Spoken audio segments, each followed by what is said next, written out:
This Ito ang Presidential Broadcast Service Radyo Pilipinas. Radyo Publiko. ng Bagong Pilipinas para sa Bagong Pilipino. Naghahatid ng mahahalagang balita at impormasyon na guugnay ng pamahalaan sa sambayanan. Tulay sa himpapawid ng serbisyo publiko. Radyo Pilipinas. Radyo Publiko. Ang boses ng Pangulo. Sa Iloilo, Radyo Pilipinas. 585 Oras sa Radyo Pilipinas, Philippine Standard Time, alas 8:35 sa aga.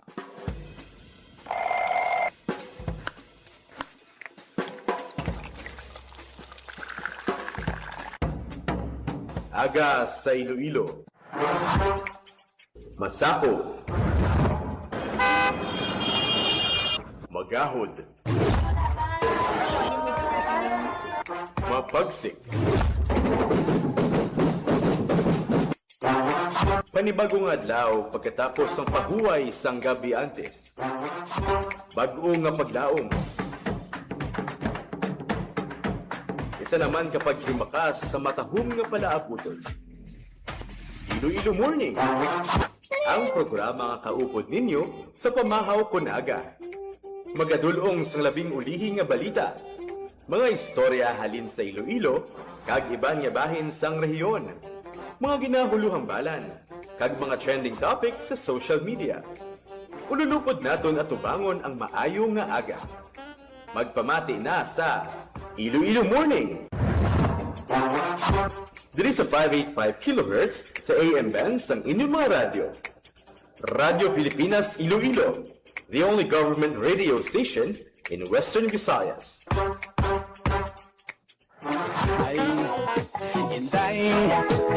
Ay mga Pilipinas, good morning Western Visayas. Welcome sa Iloilo Morning Program subong adlaw sang Webes. June 18 na kita. Nadasig lang sang tiyempo. Ari na kita sa second half sa bulan sang Hunyo. Nagmadamo kita sa mga talalupang doon nga balita. Successful gid diningin patigayon nga exercises sa nagdigad nga adlaw duras may banwa sang San Joaquin. Ining ITDOX o on Interagency Defense Operations Exercise. Duwa ka adlaw ngin petigayon diri sa may probinsya sang Iloilo. Ti nakabenepisyo gid ni somehow sa aton siningang pagpanghanda sa nagkalain-lain nga mga senaryo kahapon nga adlaw makita naton didto no ang nagkalain-lain nga mga litrato kag videos sa diin gintambungan sa aton man siniyang nga gobernador kahapon nga adlaw. Isubong naman niya nga adlaw ang tanan nagasako sa sining pagapatigayon nga NSED o National Simultaneous Earthquake Drill.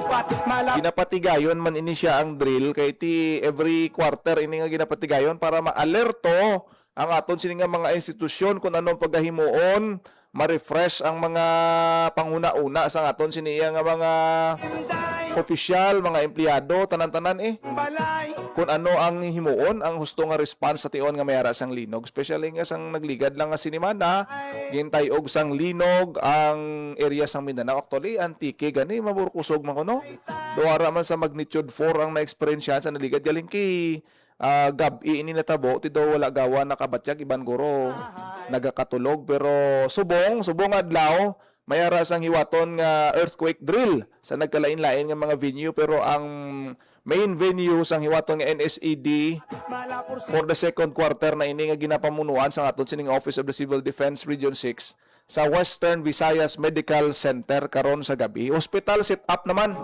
Sang nagligan nga tuig ka cover kita Kapitolyo, may may rescue to yang natabo nga may halin sa babaw sang sang Kapitolyo ginpapanaog ang pasyente sa ground floor kag nagkalain-lain nga mga responses. Ti karon bantayan naton kung ano naman ang ining ginapatigayon, ano naman nga mga senaryo ini hospital set up. Balaan man naton kung ano kadamo sa mga tawo dira sa Western Visayas Medical Center. Kag isa naman iniya sa sitwasyon nga pagapatigayon ng aton sining NSED. Sa may City Hall, may ara man, alas 9 subungaga. Dumasiling ka nga do sulit-sulit malang na, no? Kung daw amo man nagyapon ng himuon Pero kinahanglan naton ina no amo nang tawagan ni nga exercise para nga ma-flex kita no ang aton nga pagka-alerto, mapukaw kita bla no kag manginduna sa aton nga sistema kung paano mag-respond sa mga kalamidad kasubong sang paglinog. Dumduman ko dayon first day of school bala. Tandaan nyo pa to? Payo lang gani kay wala pa kasulod ang mga estudyante dito sa may area sang Mindanao sang naglinog. Kay ti kun imagineon mo to kapungko na sila sa ila classroom, kita ano man to grabe nga damage. Ang manami ilang kaya ra sila sa field, naga-flag ceremony gid sang sina nga tinion ti doon na lesson gawabla ang halit sang sining linog nga nagluntad. Ti seryosohon naton sa tanan nga mga naga-participate sa tanan nga mga LGUs, kandak man kamo sang inyong nga mga earthquake drill para nga ma-alerto man kamo. Sa pihak nga bahin, nagpermahan na isang sisterhood agreement ang probinsya sang Iloilo Sa imo pagki maging represent ni Iloilo Governor Arthur Defensor Jr. kag ang South Cotabato, probinsya sang South Cotabato. Tamo man na Ilonggo sa South Cotabato. Maging represent naman ni Governor Reynaldo Tamayo Jr. Kaya ano ini anong kaundan sa sining sisterhood agreement? Ano ang mga ari sa sining nga mga kasugtanan? Ibaluon naton sa sining nga mga tinion sa report ni Hope Torrichante. Kay ti manami ini no nga ga-expand kita sa aton sining partnership sa iban nga mga LGUs. ang imo nga supat malapor sila na ang Kasubong sang ginahimo no sa aton siniya nga Iloilo Provincial Government kag sang provincial government man sang South Cotabato. Kwaunta sa detalye sang balita ni Hope Torrichante. Hope, good morning. Good morning, Jen. So kahapon, after sang interagency territorial defense operation exercise no sa banwasang San Joaquin, kung sa diin nagtambong si Iloilo Governor Arturo Defensor Jr. kag si South Cotabato Governor Reynaldo Tamayo Jr. Nagpadulong sila no sa Iloilo Provincial Capital para naman sa isa ka pagpirmahanay no isa ini ka sisterhood agreement sa tunga sang Iloilo Province kag Province of South Cotabato, isa ka matahong no nga probinsya sa Mindanao. So kahapon Jen nag-upod sa nasambit nga permahanay sanday Vice Governor Lian Dibuque, kaupod man no si Ma'am Aulin Yusin sang LEDIP kag Provincial Tourism Office kag also no dyan man si Provincial Administrator Raul Banyas. Actually may mga katapo pa no sang sangguniang panlalawigan nga nagtambong, lakip si board member Jason Gonzales no kag iban pa nga mga miyembro sang sangguniang panlalawigan ina para saksihan ang sisterhood agreement sa tunga sang Iloilo Province kag South Cotabato sa Casa Real de Iloilo. So katuyuan sini Jen no nga formal nga matukod ang sisterhood partnership sang duha ka probinsya kag mapabaskog ang kooperasyon sa governance no pagpaumwad sa ekonomiya, pagduso sa investment, also ang turismo, agrikultura, kultura, kag iban pa nga mga inisyatibo no kung sa diin pwede mapabaskog sang duha ka probinsya. And kung i-trace gid yan naton Jen no sa South Cotabato, madamo sa mga Ilonggos ang mga kauturan naton dira sa South Cotabato including sa bahin sang Sultan Kudarat, naga-speak na sila sang Hiligaynon no. So makaintindihanay and siling gani no ni Governor Tamayo Jr., ang gobernador sang South Cotabato, nga ginpabaskog no sa sisterhood agreement ang relationship kag kooperasyon kag pagbinuligay sang duha ka probinsya no. Kaupod ni Gov Tamayo si Vice Gov Arthur Pingoy Jr. kag mga katapo man no sang sangguniang panlalawigan. Those sort of pareho man no ang representation. Yes, parehas ang representation from both provinces kag para man nga masaksiyan nila ang pagpirmahanay sa sining sisterhood agreement. So no kay Governor Tamayo no, tama ka importante ang nangintikang sang agreement no para mapabaskog ang ilang relationship no, especially may shared nga history ang South Cotabato kag Iloilo also no para sa kultura kag pangpamilya. So ang banya gani no, madamo sa mga taga South Cotabato ang nagikan sa Iloilo kag Panay no, hindi lang sa mga kumbaga hindi lang sa lugar no nga origin, at the same time kumbaga maka-trace man no ang identity sa mga iba nga mga taga South Cotabato sa Iloilo kag Panay. So amo na no. Actually, Ma'am Hope, may mga kilala man kita nga Oo. sa South Cotabato. May mga lugar ganito sa South Cotabato nga parehas ang ngalan, ang Banwa sa Iloilo, no? May mga palarihos ina dito nga mga ngalan. Kay ti daw parehas ang kultura. May ang ngalan sa Banwa ta, halimbawa Alimudyan, iban pa nga mga Banwa, no? May mga amo na dito gali no sa may bahin sang South Cotabato nagapakita gid nga matingala ka nga oy may amo man ni gali nga ngalan sang Banwa. So daw almost the same gid sa nasiling nimo ang kultura kubag kadto ka sa Yes, oo. South Cotabato daw sila ka daw ari lang ko sa Iloilo. Kung Correct. sa South Cotabato magkadto sa Iloilo amo mangyapon kay ti una-una hiligay non speaking ang kalabanan majority sang pumunuyo daw hindi ka bala lost kag daw always welcome gid ikaw.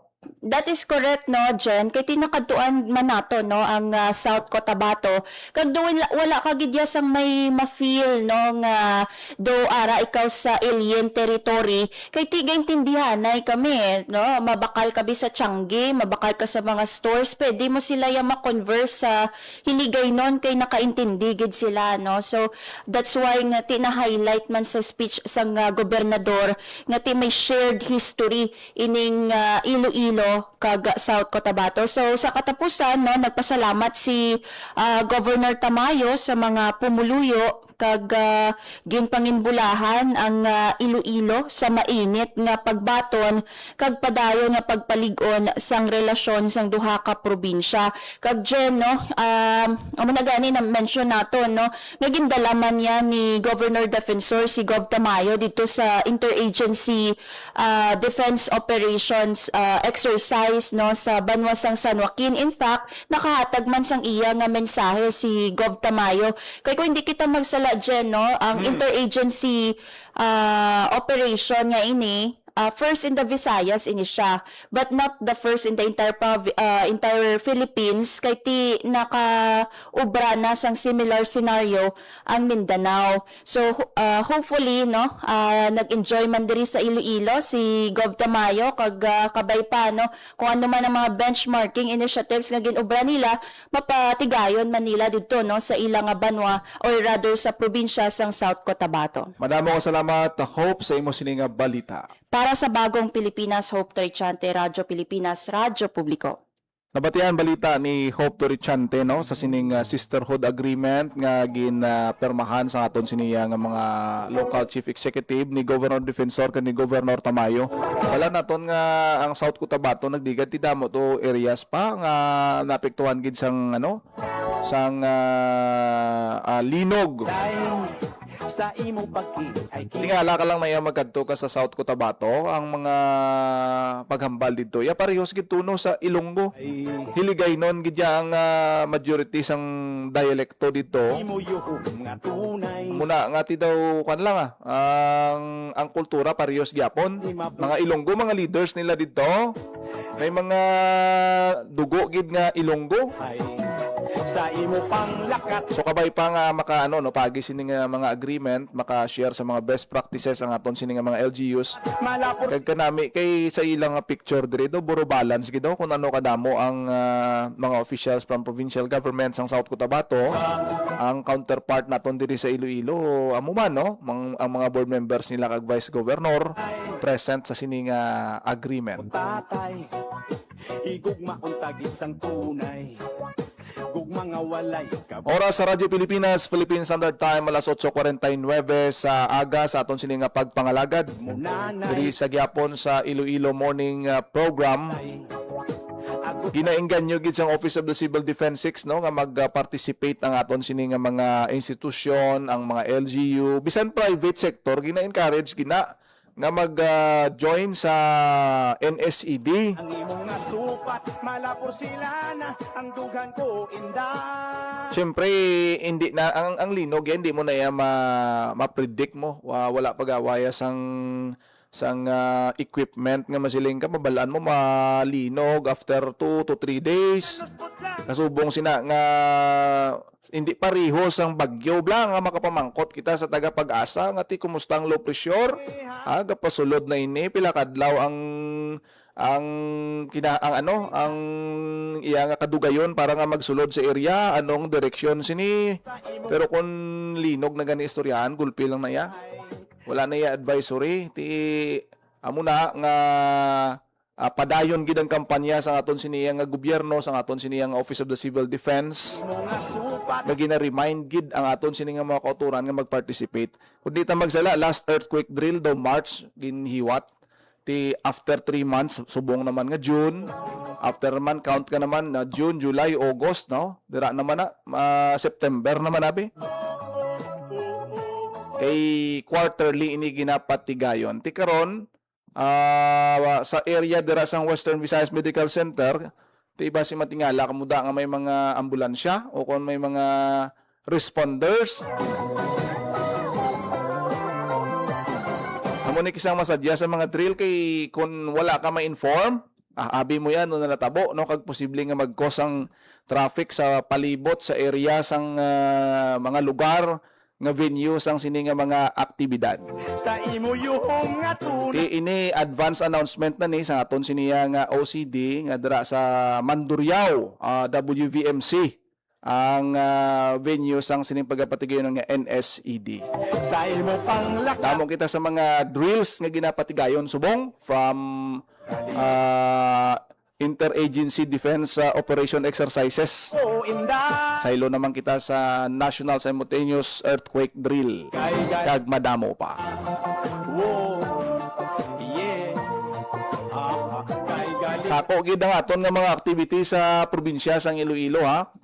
Si Governor Defensor nagpalupok pa ni siya gapon sang 105 mm to nga daw missile upod sila sang mayor man sang Banwa sang San Joaquin. Pagkatapos sang aktibidad dito ti saylo sa Kapitolyo, ang wasadya kay ang isa sa mga empleyado sang Kapitolyo, dako nga balita ni, Si Tuto. regular employee, truck driver na dakpan sa bypass operation. Hamakon mo pila ang nakuha nga balor sang illegal nga droga. 7.7 million pesos baogin baylos ang sining regular employee sang Kapitolyo. Mapunggan. 15 years in service na siya. Pero ginintrahan niya sang illegal nga buhat ng iya trabaho. Mata ko gamudlat sa imo ka. Ti laban-laban kakas gini sa iya sini nga trabaho, priso pa siya. Ko inday. Ha ha ha ha. Kamo ginigapon ng imbukada nga balita sa bahin sa aton sini Kapitolyo. Sa nagligad, may haraman empleyado sa City Hall. Subong sa Kapitolyo naman no. Igugma kung tagit sang tunay. Tinaga ka dapat nagidlang ini subong nga monitoron no ang pagpatigayon pagkandak sang drug test. Siling man sang mo nanay. Surprise drug test sa nagligad daw damo mga taga City Hall employees gin Ay. ipaidalom sa drug test. Pamulakat mat. Wala pa man resulta kung may mga nagpositibo. Ayun. Laban-laban sa Kapitolyo, masunod man eh. Nasupat mat. Regular employee niyo sa nagligad sa City Hall, job hire to.